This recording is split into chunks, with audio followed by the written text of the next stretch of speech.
कितने लोग छोटी छोटी बात में माँ बाप से उलझ गए, भाग गए कहीं दूसरी जगह। इंदौर में मैं एक सज्जन के यहाँ पधरौनी गया तो उन्होंने कहा मेरा बेटा बहू कहीं भाग गया है। तो हमने कहा दोनों भाग गए? बोले दोनों निकल गए। तो उस बेटे के बाप ने कहा कि मेरी वाइफ का स्वभाव थोड़ा तेज है। तो मैं तो कुछ बोला नहीं। तो उनकी वाइफ ने कहा कि तेज क्या है, ये सब बहुत गलत काम करते तो तेज होना ही पड़ता। तो हमने कहा भाग गए तो दुखी क्यों? बोले दुखी इसलिए हैं कि उनसे मोह छूटा नहीं। तो हमने कहा जब वे तुमको छोड़कर चले गए, उन्होंने तुम्हारा मोह तोड़ दिया, तो तुम क्यों नहीं तोड़ पा रही हो? तुम उनसे पहले तोड़ दो, चटपट खट झट। तो बोले अंदर से मोह आता है, हम रोती हैं। तो हमने कहा जब अंदर से मोह टूटता नहीं है तो इतना तेज होना भी नहीं चाहिए, फिर थोड़ा सहन शक्ति रखो। परिणामदर्शी बुद्धि से काम कीजिए। किस बात का क्या परिणाम आ सकता है, आपके किस कार्य का क्या परिणाम हो सकता है। पिता के साथ में दुर्व्यवहार करोगे, 2-4 साल में दुष्परिणाम आने वाला है। माँ के साथ में गलतियां करोगे, आपके लिए बहुत बुरा परिणाम आने वाला है। पत्नी को बहुत ज़्यादा सताओगे, 2-4 साल में रिजल्ट आने वाला है जिसको झेल नहीं पाओगे। पत्नी की बात बिल्कुल नहीं सुनोगे तो कोर्ट में तुम्हें जज की बात सुनना पड़ेगा, फिर रिजल्ट आने वाला है, सावधान। छत्तीसगढ़ प्रदेश में एक सज्जन के यहाँ पधरौनी गया, बहुत बड़े आदमी थे वो, 4-4 हजार मकान बनाकर बेचते हैं। अब बड़े हो चाहे छोटे हो, हमको तो जो बुलाता हम चले जाते हैं। अब 4,000 मकान बेचो चाहे एक भी ना बेचो, लेकिन हम आ जाएंगे। तो मैं गया तो उनकी वाइफ ने कहा जरा इनको समझा दीजिए। तो मैंने उसको गंभीरता से नहीं लिया, इतना प्रपंच करने का टाइम भी नहीं, तो हम चले आए। 2 साल बाद फिर मिली तो बोले इनको समझा दीजिए। तो हमने सोचा मैटर है क्या। मैटर ऐसा था जो हमसे कह भी नहीं सकते। फिर भी मैं कुछ उसमें ज़्यादा नहीं कर सका, साधारण समझाया। 5 साल के बाद रिजल्ट आ गया। उनकी पत्नी ने उन पर कोर्ट केस लगा दिया, घर छोड़कर मायके चली गई। झगड़ा शुरू हो गया। उसका पति भी बड़ा खिलाड़ी था, मुझको फ़ोन किया 6 महीने झगड़े के बाद। सब हो गया कि गुरुदेव पधरौनी चलना है आपको एक जगह। हमको पता भी नहीं। पधरौनी लेकर गया ससुराल में। वहाँ जब मैं पहुँचा तब उसका साला उसको मारने दौड़ा झापड़ लेकर कि मारूंगा साले को, ऐसे बोला। तो मैंने कहा साला तू है कि साला ये है? बोले अभी तक मैं था, अब ये साला। और ससुर भी झापड़ उठाकर दौड़ा कि मारूंगा दामाद को। 4-4 हजार मकान बनाकर बेचने वाले पर ससुर और साले झापड़ उठा रहे। और उसकी पत्नी वहाँ बैठी देख रही। तो मैं उठकर खड़ा हुआ। हमने कहा यार हमारे सामने ही अगर मार दिया तो वो ये तो बहुत गलत जगह ले आए बिना बताए। तो मैंने संतों से कहा तुम बाहर हो जाओ, जो कुछ मार कूट हो हमारे सामने हो, लेकिन तुम बाहर हो जाओ। मंडली को बाहर किया, ठंडा किया बड़ी मुश्किल से।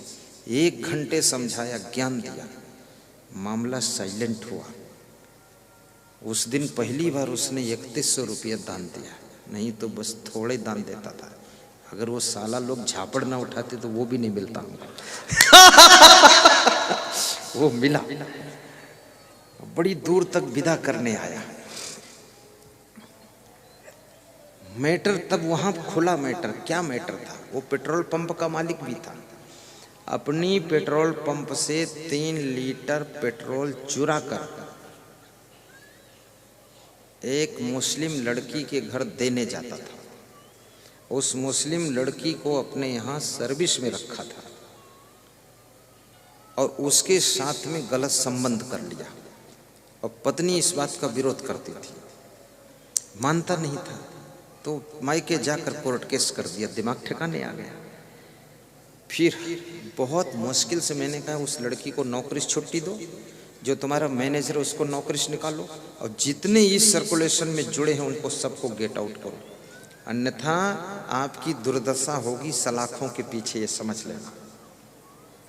तो खैर उसके समझ में आ गया तो सब ठीक हो गया। जिस महिला के साथ तुम विवाह करते हो उसको धोखा दे करके दूसरी महिला से कृपया संबंध मत कीजिए। सभी महिलाओं को हाथ जोड़कर नमस्कार कीजिए। माँ बहन बेटी का दर्शन दूसरी महिलाओं में कीजिए। मन को पवित्र रखिए। उलझन वाला काम क्यों मचा रहे हो? क्योंकि आपकी वाइफ ने अपने माता पिता भाई बहन सखी सहेली को त्याग करके तुम्हारे लिए वो पति चुन करके वो आई है, तो कम से कम तुम भी थोड़ा सा संयम से रहो। मांस मछली अंडा नशा शराब मत लीजिए। दारू पी करके अपनी वाइफ को गाली मत दीजिए। घर की उन्नति कीजिए। उनके रहने के लिए अच्छा रूम बनाइए, अच्छा मकान बनाइए, चलने के लिए अच्छी गाड़ी लाइए। ये दारू पी पी कर पान तमाकू पुड़िया खा खा कर पैसा बर्बाद मत कीजिए। अपने मुंह को भी थोड़ा साफ सुथरा रखिए। जिस समय शादी होना था उस समय मुंह को बहुत साफ सुथरा करके मेकअप करके और दांत वाँत साफ करके फोटो खिंचा कर और दिखा कर और शादी तो कर लिया। अब ये भूत बने घूमते हो, तुमको अकल है? थोड़ा शुद्ध रहो।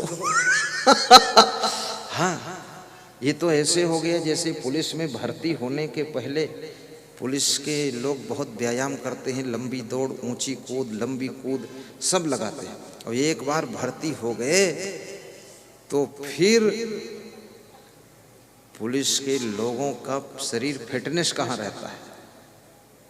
1.5 कुंटल के वजन थानेदार घूम रहे हैं।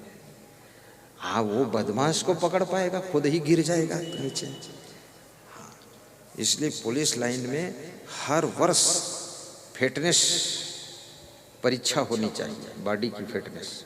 हर वर्ष जब फिटनेस की परीक्षा होगी तो संभल कर थोड़ा खाएंगे और व्यायाम करते रहेंगे।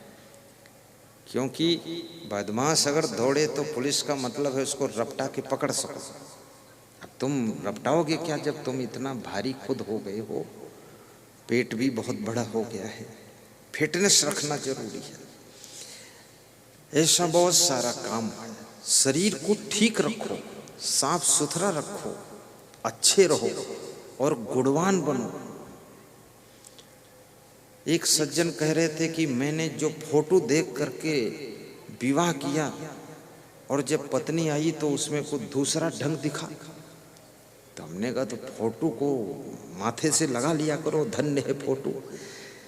तो बोले वो तो मेरी पत्नी ऐसी गुस्सा करती है, खाना भी नहीं बनाती है और दिन में भी सोती है और रात में भी सोती है और सुबह उठती नहीं है, झाड़ू नहीं लगाती है, और कहता हूँ तो नाराज हो जाती, सिर दर्द बताती। समझाओ तो सिर दर्द और ना समझाओ तो सोती।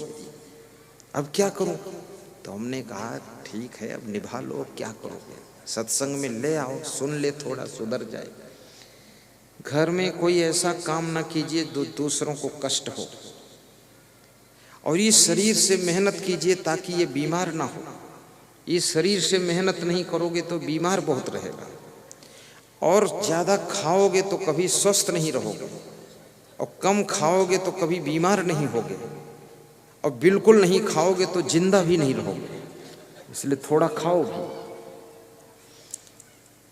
दूसरों की खुशियों का ख्याल रखो कि आपके कारण घर में लोग दुखी तो नहीं हो रहे। यदि आपके कारण आपके माता पिता दुखी हैं तो ये तुमको बहुत बड़ा पाप लगेगा। कल मेरे पास एक सज्जन आए, बोले मैं सर्विस में था, रिटायर हो गया और मेरा लड़का ये है डिप्रेशन में चला गया, अब मैं क्या करूं?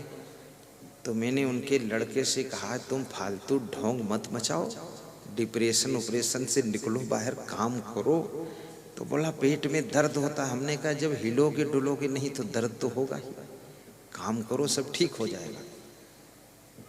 कितने लोग ये डिप्रेशन में फालतू जाते हैं। डिप्रेशन में क्यों जाते हो? निराश क्यों होते हो?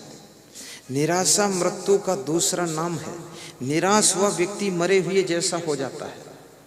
जिंदा तो है, सांस लेता है, खाता है, सोता है, कपड़े पहनता है, लेकिन काम के लायक नहीं रह जाता है। इसलिए आदमी को मरते दम तक निराश नहीं होना चाहिए। 15 बार चुनाव लड़ने के बाद अब्राहम लिंकन हारता है, फिर भी निराश नहीं होता। 16वीं बार चुनाव लड़ करके अमेरिका का राष्ट्रपति बन करके बैठ जाता है। तुम 1-2 बार में कैसे निराश हो जाते हो? अगर सर्विस नहीं मिलती है, नौकरी नहीं मिल रही, इसका मतलब क्या है? अब तुम खुद ही ऐसा काम करो कि 10-20 नौकर रखो। नौकरी नहीं मिली तो मालिक बनो, फैक्ट्री लगाओ, कुछ बड़ा काम करो, हिम्मत रखो, रिस्क भी लो, घबराओ मत। पति पत्नी हिल मिलकर काम का डिसीजन लो। अपने बूढ़े माँ बाप को दुख मत दो। ये बूढ़ी हड्डियां, इनको पीड़ा मत पहुंचाओ, प्रेम से रहो। कभी कभी माँ बाप के पैर भी दबा दिया करो कि आपके पैर दर्द करते होंगे, क्योंकि आपका शरीर ये माँ बाप के शरीर का ही टुकड़ा है। ये उनकी सेवा के लिए टुकड़ा मिला है आपको। और ऐसा कोई नशा व्यसन मत करो जिससे माँ बाप का मन व्यथित रहे। अच्छे इंसान बनो, अच्छे पुत्र बनो, अच्छे पिता बनो, विशेष क्वालिटी की पत्नी बनो, विशेष क्वालिटी की सासू बनो। सासू का दिल बहुत विशाल होना चाहिए। 3, 4, 6 बहुएं सबको संभाल लीजिए और सबको निभा लीजिए। सब अलग अलग स्वभाव की होंगी, सबको सेटिंग बिठा लीजिए। ध्यान रखना, मधुमक्खियां संगठन में रहती हैं तो उनके सामने हाथी भी डरता है, हाथी भी डरता है। और शेर जब संगठन से अलग हो जाता है तो जंगली भैंसे भी उसको मार डालते हैं, कुत्ते भी नोचकर मार देते हैं। इसलिए संगठन में जो सुख है, संगठन में जो सुरक्षा है, वो कहीं और नहीं है। भाई भाई, देवरानी जेठानी, माता पिता, पुत्र पुत्र, सब मिलजुल करके रहो। कभी बंटवारा की स्थिति आ जाए, हंसते हंसते बंटवारा कीजिए, लड़ाई झगड़ा मत कीजिए। और बंटवारा भी बहुत विवेक से कीजिए।